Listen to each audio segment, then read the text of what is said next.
महानगरपालिकेच्या फेरनिवडणुकीची मागणी। महानगरपालिकेची निवडणूक ही पारदर्शक पद्धतीने झालेली नाही, यामध्ये मोठा गोंधळ झालेला आहे।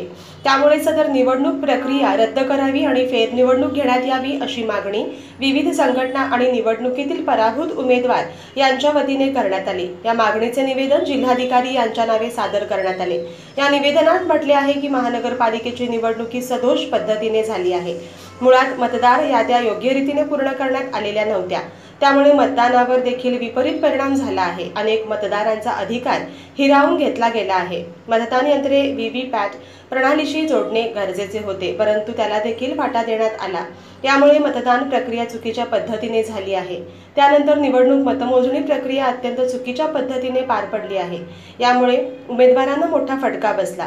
तसेच निवडणूक प्रक्रिया लोकशाही मार्गाविरोधात झालेली आहे, याची गंभीर दखल प्रशासनाने घ्यावी अशी मागणी जाणू लागल्याने मतदारांमध्ये एक आक्रोश निर्माण झालेला आहे की त्यांनी जे काही मतदान केलेलं आहे त्या मतदानाचं फलित स्वरूप जे जनतेला मिळालेलं आहे ते त्याच्याशी सहमत नाही आहेत।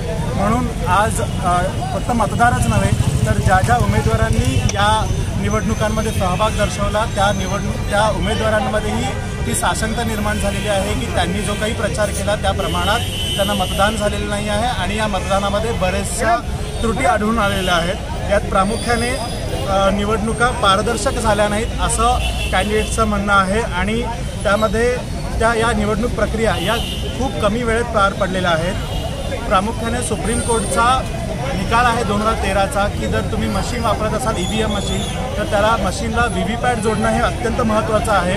पण हे व्हीव्हीपॅट यावेळेला महानगरपालिकेच्या निवडणुकांमध्ये EVM मशीनला व्हीव्हीपॅट जोडण्यात आलं नव्हतं। यासंबंधी 31 ऑगस्टला मुख्य निवडणूक अधिकारी यांना काही संघटनात्मक लोकांनी नागरिकांनी तशा प्रकारचं निवेदनसुद्धा दिलं होतं की व्हीव्हीपॅट जोडलेलं नाही आहे म्हणून, तरीसुद्धा ही मागणी दुर्लक्षित करण्यात आली आणि व्हीव्हीपॅट न जोडता त्यांनी हे मतदान घेतलेलं आहे।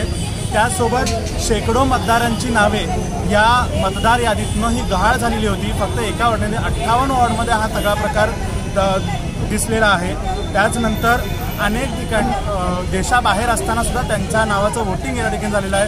मृत व्यक्तींच्या नावानं वोटिंग झालेलं आहे आणि एक व्यक्ती त्यांनी 2-2 ठिकाणी म्हणजे एकाच वॉर्डमध्ये 2 बूथवरती वोटिंग झालेल्याचे प्रकार या ठिकाणी आढळून आलेले आहेत।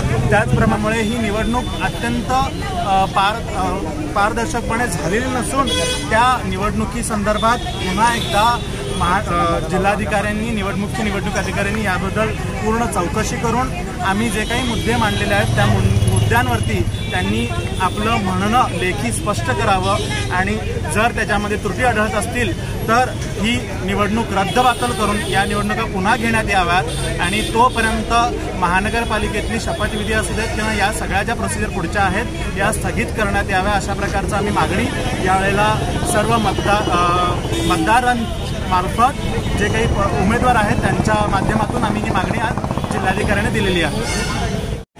हाल ही में जो बेलगाम में आगामी महानगर पालिका के चुनाव हुए, इस चुनाव को कहीं ना कहीं सुप्रीम कोर्ट के ऑर्डर का ओवरलुक करते हुए किया गया है और इस चुनाव में ये चुनाव फ्री फेयर और ट्रांसपेरेंट नहीं हुए हैं और इस चुनाव की वजह से जो लोकल पार्टियां थी जैसे कि MES और उसके साथ साथ और कहीं जो रीजनल पार्टियां हैं या कार्यकर्ता सोशल एक्टिविस्ट हैं जो ये चुनाव लड़ रहे थे, इनको इस EVM मशीन की वजह से बहुत ज़्यादा नुकसान हुआ है, इनकी सीटों को नुकसान हुआ है। EVM मशीन का चुनाव के लिए इस्तेमाल करना और VVPAT EVM मशीन के साथ नहीं लगाना कहीं ना कहीं ये एक शक पैदा करता है कि इलेक्शन कमीशन ऑफ इंडिया या election commission of Karnataka Bharat देश में या फिर हमारे राज्य में फ्री फेयर और ट्रांसपेरेंट इलेक्शन करवाना नहीं चाहता।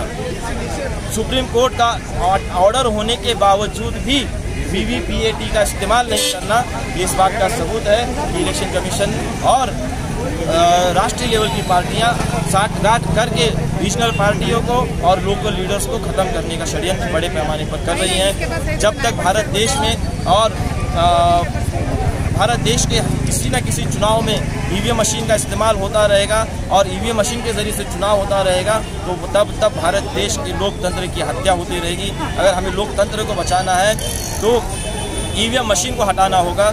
जिस तरीके से एक जादूगर की जान एक पोपट में होती है, एक मिट्टू में होती है, उसी तरीके से इन मनुवादी पक्षियों की जान ईवीएम मशीन में है। हम लोग देख रहे हैं कि आज देश में किसान आंदोलन कर रहा है मगर सरकार को फर्क नहीं पड़ रहा, बेरोजगार आंदोलन कर रहा है मगर सरकार को फर्क नहीं पड़ रहा, आए दिन महिलाओं के ऊपर रेप हो रहा है, अन्याय हो रहा है, अत्याचार हो रहा है मगर सरकार को फर्क नहीं पड़ रहा। ऐसा क्यों हो रहा है? क्योंकि सरकार को पता है कि उन्हें महिला, बेरोजगार, किसान, युवा, बुजुर्ग वोट नहीं देने वाला है। उनको जीतने के लिए ईवीएम मशीन है, इसलिए सरकार किसी भी देश की समस्याओं के ऊपर ध्यान नहीं दे रही है और ध्यान नहीं देते हुए इस देश की जनता का छल कर रही है। तो मैं देश की जनता को बताना चाहता हूँ कि जैसे उस मिट्टू की गर्दन दबोचने से उस जादूगर की जान निकलती है, उसी तरीके से ईवीएम मशीन को तोड़ने से इन मनुवादियों की जान निकलेगी और आप लोग आने वाले समय में ऐसा करेंगे, ऐसी अपेक्षा रखता हूँ। धन्यवाद। मेरा नाम जर्रार खान पठान है, मैं कर्नाटका स्टेट बहुजन मुक्ति पार्टी युवा अध्यक्ष हूँ।